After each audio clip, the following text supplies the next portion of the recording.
آخر وہ وقت آ گیا کہ فرشتے اپنے بارے میں لوط علیہ السلام کو بتا دیں، کیونکہ حضرت لوط علیہ السلام اب حد درجے پریشان ہو چکے تھے۔ ان کے اطمینان کے لیے فرشتوں نے کہا، اے لوط، ہم آپ کے رب کی طرف سے بھیجے ہوئے فرشتے ہیں، یہ لوگ ہرگز آپ تک نہیں پہنچ سکیں گے۔ آپ اپنے گھر والوں کو رات کے کسی حصے میں یہاں سے لے کر نکل جائیں، اور آپ لوگوں میں سے کوئی پیچھے مڑ کر نہ دیکھے، مگر ہاں، آپ کی بیوی پر بھی عذاب آنے والا ہے جو قوم پر آنے والا ہے۔ ان کے عذاب کا وقت صبح کا وقت ہے، اور صبح کا وقت اب زیادہ دور نہیں ہے۔ فرشتوں کی یہ بات سن کر حضرت لوط علیہ السلام نے سکون کا سانس لیا۔ اب فرشتوں نے آپ سے کہا، آپ دروازہ کھول کر ایک طرف بیٹھ جائیں۔ حضرت لوط علیہ السلام نے دروازہ کھولا اور ایک طرف ہو کر بیٹھ گئے۔ اس کے بعد جبرائیل علیہ السلام نے اپنے ایک پر سے معمولی سا اشارہ کیا، اس سے سب کے سب اندھے ہو گئے۔ جو نہیں ایسا ہوا تو وہ کہنے لگے، لوط کے مہمان تو بہت جادوگر معلوم ہوتے ہیں، یہاں سے بھاگ نکلو۔ ادھر حضرت لوط علیہ السلام نے اپنے ساتھیوں سے فرمایا کہ تم لوگ میرے ساتھ نکلو، اور خبردار پیچھے مڑ کر کسی نے نہیں دیکھنا، اب اس قوم پر عذاب آنے کا وقت آ گیا ہے۔ اس کے بعد آپ کے ساتھی آپ کے ساتھ سدوم کی بستی کے ساتھ والی بستی سنور میں چلے گئے۔ آپ کی بیوی تھوڑی دور چلی، پھر واپس قوم میں آ گئی۔ جس وقت حضرت لوط علیہ السلام سنور میں داخل ہوئے، اس وقت اللہ تبارک و تعالیٰ نے اس قوم پر گندک اور آگ آسمان سے برسائی۔ پوری قوم نے ایک چینخ ماری۔ فرشتوں نے ساری آبادی کا تختہ اوپر اٹھا کر الٹا پٹک دیا، پھر اوپر سے ان پر پتھروں کی بارش ہونے لگی۔ پتھروں کی اس بارش نے ان کا نام و نشان مٹا دیا۔ اس قوم کا بھی وہی حشر ہوا جو کہ اس سے پہلی قوموں کا ہوا تھا۔ جو پتھر اس قوم پر برسائے گئے وہ عام پتھر نہیں تھے، وہ عذاب کے پتھر تھے۔ پتھروں سے پہلے چینخ کا عذاب نازل ہوا، پھر پتھر برسے۔ سورج نکلنے کے بعد حضرت لوط علیہ السلام نے پہاڑی کے اوپر چڑھ کر سدوم کی بستی کی طرف دیکھا۔ وہاں ہر طرف تباہی اور بربادی نظر آئی۔ اس بارے میں اللہ تعالیٰ فرماتے ہیں، اور ہم نے لوط کے پاس وحی کے ذریعے یہ حکم بھیجا کہ صبح ہوتے ہی ان سب کی جڑ بالکل کٹ جائے گی۔ اس رکوع میں آگے چل کر فرمایا، سورج نکلتے نکلتے انہیں ایک ہولناک آواز نے آ پکڑا۔ سدوم اور عمورہ کی ان بستیوں کا کچھ حصہ اب سمندر میں شامل ہو چکا ہے۔ اس سمندر کا نام بحر مردار ہے، اسے بحر لوط بھی کہا جاتا ہے۔ اس سمندر کے آس پاس رہنے والوں کا اعتقاد یہ ہے کہ اس سمندر کی جگہ کسی زمانے میں خشک زمین تھی۔ اس جگہ سدوم وغیرہ شہر آباد تھے۔ قوم لوط پر جب عذاب آیا تو اس زمین کا تختہ الٹ دیا گیا، اور زلزلوں کی وجہ سے یہ زمین سمندر سے تقریباً 400 میٹر نیچے دھنس گئی اور پانی ہی پانی ہو گیا۔ اس لیے اس کا نام بحر مردار یا بحر لوط ہے۔ سمندر کے اس خاص حصے میں آج بھی کوئی جاندار مچھلی اور مینڈک وغیرہ زندہ نہیں رہ سکتا، اس لیے اسے بحر مردار کہتے ہیں۔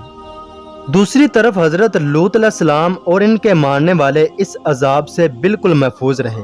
اللہ تبارک و تعالیٰ کا اس بارے میں ارشاد ہے، پس ہم نے لوط اور ان کے ماننے والوں کو بچا لیا، مگر ہاں ایک عورت یعنی لوط کی بیوی وہ رہ گئی۔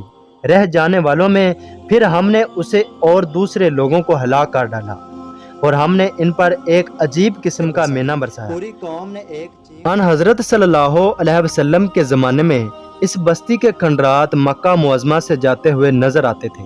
اللہ تعالیٰ کی حضرت لوط علیہ السلام پر کروڑوں رحمتیں نازل ہوں، آمین۔